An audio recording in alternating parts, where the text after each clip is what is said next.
My next guest says the government wants him to be a great American and hire more people, but he says he'd be an idiot if he did. Joining me now for our special report, The Government is Killing My Business, is Clint Greenleaf. He's president and CEO of Greenleaf Book Group. Clint, great to have you with us here on Lou Dobbs tonight. Thanks for having me, Lou. Let's start with the part where nobody wants to be an idiot, and I don't think anybody wants business doing pro bono work. We want to see you guys all getting back to profitability and doing so as quickly as possible. What is the principal problem as far as government and public policy? What is the principal problem you and other businessmen and women face in this country right now? Yeah, I think the biggest one for me is uncertainty. I have absolutely no idea what we're going to do, whether it's something as simple as a debt ceiling or the tax issue. I know the government does not like me. I know the government thinks that it's my duty to go out and fix this problem, yet I'm still to be treated like garbage for it. And yet no one's really willing to tell me how bad it's going to be. Treated like garbage. Now, how would you be treated like garbage? You don't think you'd be invited to the White House if you did that?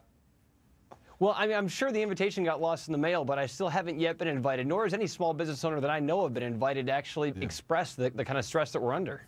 Well, you probably don't want to draw the attention of this president, because a restaurant that famously that the president hailed as a triumph of stimulus spending just closed its doors. So what do you think can be done here? What is it that is standing between this country and restoring prosperity, getting this great, I mean, look, you and I are both free enterprise, and I guarantee you most of the folks watching and listening to you tonight are free enterprise capitalists. We're proud of this country. We're proud of what this country has done and what it can do. But this country isn't moving ahead right now.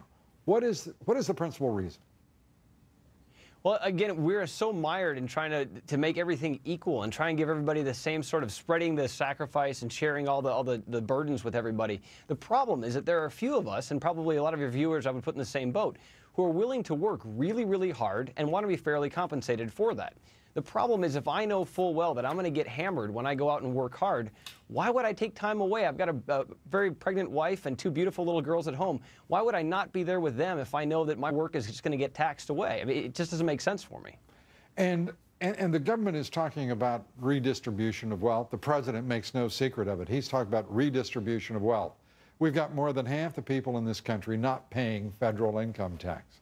We've got about half of the folks in this country paying the way for the nation.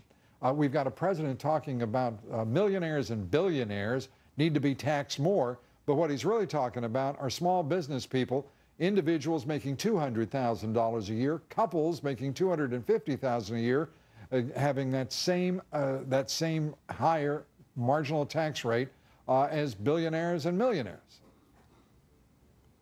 Yeah, I'm a very small book publisher. I've got 47 employees here in Austin, Texas.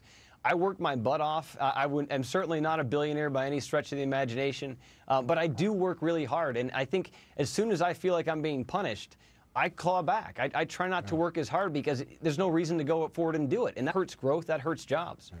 Yeah. Hard work in this country is something I hope most of us do. I think working hard is an American idea.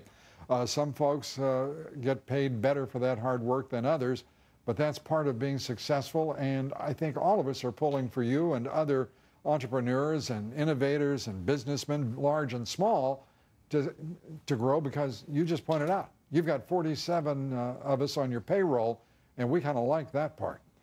Thanks so much for being with us. We appreciate it. Thanks, Lou.